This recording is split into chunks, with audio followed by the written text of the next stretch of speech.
Beberapa bulan berikutnya saya ke Papua. Di Papua, orang-orang TNI, prajurit TNI di Papua mengatakan pada saya 99% masyarakat Papua ini merdeka. Itu Papua. Belum lagi orang-orang RMS ya, aktivis RMS Republik Maluku Selatan. Atau mungkin daerah-daerah lain. Kita ini menjaga NKRI ini berat. Kemarin ini sudah terjadi konflik di mana? Di Sumatera Utara. Di Sumatera Utara, kita coba lagi. Dan seterusnya. Nah, cuma yang menjadi persoalan mengapa perjuangan khilafah Hizbut Tahrir ini kita persoalkan. Hizbut Tahrir ini ketika mereka kita bukan dalilnya itu tidak ada yang benar. Kalau dalilnya benar cuma antara kita tanya apa dalil Anda memperjuangkan khilafah? Kita ini tidak memperjuangkan khilafah karena memang tidak ada dalil yang mewajibkan di Anda. Lalu kata mereka ini dalilnya. Dalil khilafah ini. An Abi Hurairah an Nabi sallallahu alaihi wasallam. Jadi Nabi sallallahu alaihi wasallam bersabda, "Kana Banu Israil tasusuhumul anbiya." Kullama halaka nabiyyun khalafahu nabi wa innahu la nabiyya ba'di wa satakunu khulafa fatakfur. Bani Israel selalu dipimpin oleh para nabi. Setiap wafat seorang nabi maka akan diganti oleh nabi berikutnya. Sesungguhnya sesudahku tidak ada nabi lagi dan akan ada para khalifah. Mereka akan menjadikannya. Ini, jadi kata mereka dalam hadis ini setelah Nabi akan ada para khalifah. Berarti kita wajib memperjuangkan tampilnya seorang khalifah. Saya katakan, kita katakan pada mereka dari ini tidak ada perintah memperjuangkan khilafah. Ini hanya berita gembira. Sataku khulafah, setelah aku ada para khalifah. Kalau Nabi dulu penggantinya adalah Nabi juga. Setelah Nabi tidak ada tetapi para khalifah. Ini namanya kabar gembira. Ini bukan berita. Kemudian kalau ini dipaksakan bahwa ini perintah mengangkat seorang khalifah, bagian akhir hadis ini bertentangan dengan perjuangan. Mengapa? Bagian akhir hadis ini Nabi bersabda wasatakunu khulafa fatakfur, dan akan ada para khalifah mereka akan menjadikannya. Artinya bagaimana suatu saat umat Islam ini pemimpin negaranya banyak, bukan satu. Kamu kan memperjuangkan umat Islam dipimpin satu orang. Negara hadis ini malah banyak pemimpinnya. Ya berarti seperti sekarang ini sudah Khalifah Indonesia namanya Pak Joko Widodo.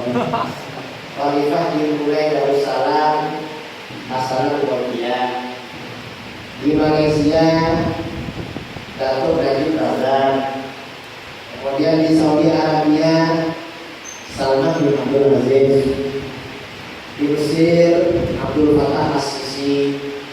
Kemudian di Turki siapa? Rajab Thayyib Erdogan. Kemudian sudah ada semua. Sudah. Ini penting. Jadi artinya apa? Memang zaman ini semakin akhir, umat Islam ini disatukan semakin dahsyat. Nah, harusnya memang kita ini satu negara. Karena kalau kita satu negara, nggak Mekah, nggak Mesir, nggak perlu paspor, nggak perlu visa. Paspor visa ini bikin capek karena dengan adanya paspor dan visa, saudara-saudara kita yang kerja ke Malaysia sering dipulangkan, padahal hutangnya belum lunas kan. Saudara kita yang kemarin Banyuwangi ada yang kerja ke Malaysia, banyak kan ya? Banyak. Saya kalau undangan ke sana sering berjumpa dengan TKI dari Banyuwangi. Dari Timur banyak juga. Jadi banyak ketangkap aja dipulangkan. Padahal sama-sama Muslim. Saya setuju sebenarnya dengan paspor. Enak kalau usah pakai paspor, kalau usah pakai visa. Tapi ya gimana lagi, keadaan memang sekarang seperti itu. Nah karena itu, kata para ulama ya, Imam Nawawi dalam Syarah Muslim mengatakan wa fi hadzal hadits mu'jizatun zahiratun di Rasulullah sallallahu alaihi wasallam. Hadis ini mengandung mukjizat yang jelas bagi Rasulullah sallallahu alaihi wasallam. Artinya bagaimana setelah baginda Nabi wafat, umat Islam memang dipimpin oleh para khalifah. Semakin lama khalifah ini semakin banyak. Umat Islam ini pemimpinnya satu hanya selama 12 orang khalifah. Setelah Bani Umayyah tumbang, diganti Bani Abbasiyah, umat Islam ini sudah pecah menjadi dua kekuasaan. Satunya khilafah Bani Abbasiyah yang berpusat di Baghdad, satunya khilafah Bani Umayyah yang berpusat di Andalusia. Jadi pada pada setelah abad pertama itu sudah pecah. Abad kedua umat Islam sudah pecah. Sekarang ini abad berapa sekarang ini? Abad 15. Lebih banyak lagi. Nah, kemudian yang juga menjadi pertimbangan kita, mengapa kita ini tidak memperjuangkan khilafah? Bahwa umat Islam di akhir zaman akan hidup tanpa khilafah dalam banyak negara. Ini di akhir zaman. Ini bagaimana? Ini disampaikan di dalam hadis-hadis, antara lain hadis ini. Jadi Rasulullah SAW menyampaikan umat Islam akan hidup tanpa khilafah.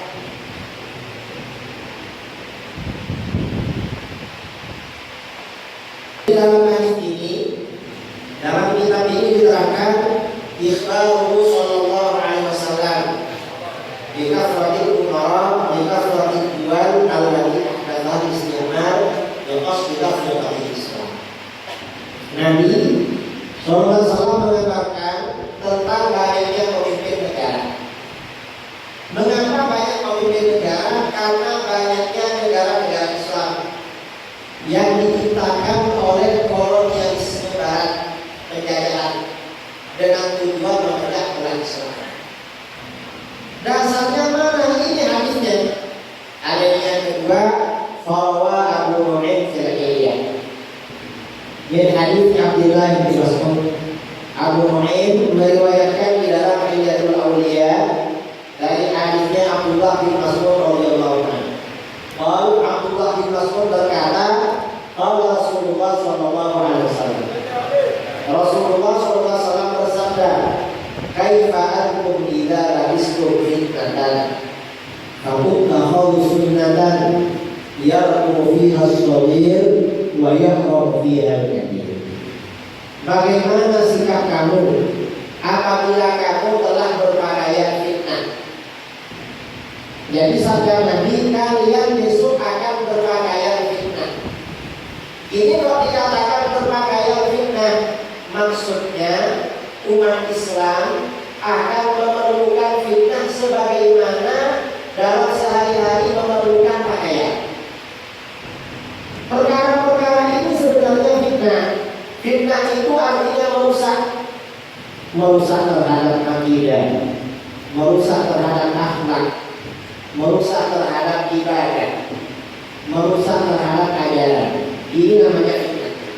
Tapi walaupun ini fitnah, kamu memerlukan, seperti kamu memerlukan baju. Ini artinya kamu berpakaian fitnah. Apa contoh Fitnah era modern, fitnah zaman sekarang yang sebenarnya potensi merusaknya luar biasa, tapi kita perlukan seperti kita perlukan. Contohnya seperti televisi. TV itu fitnah. Mengapa orang itu menonton TV di rumah? Kira-kira yang paling sering menyalakan TV apa karena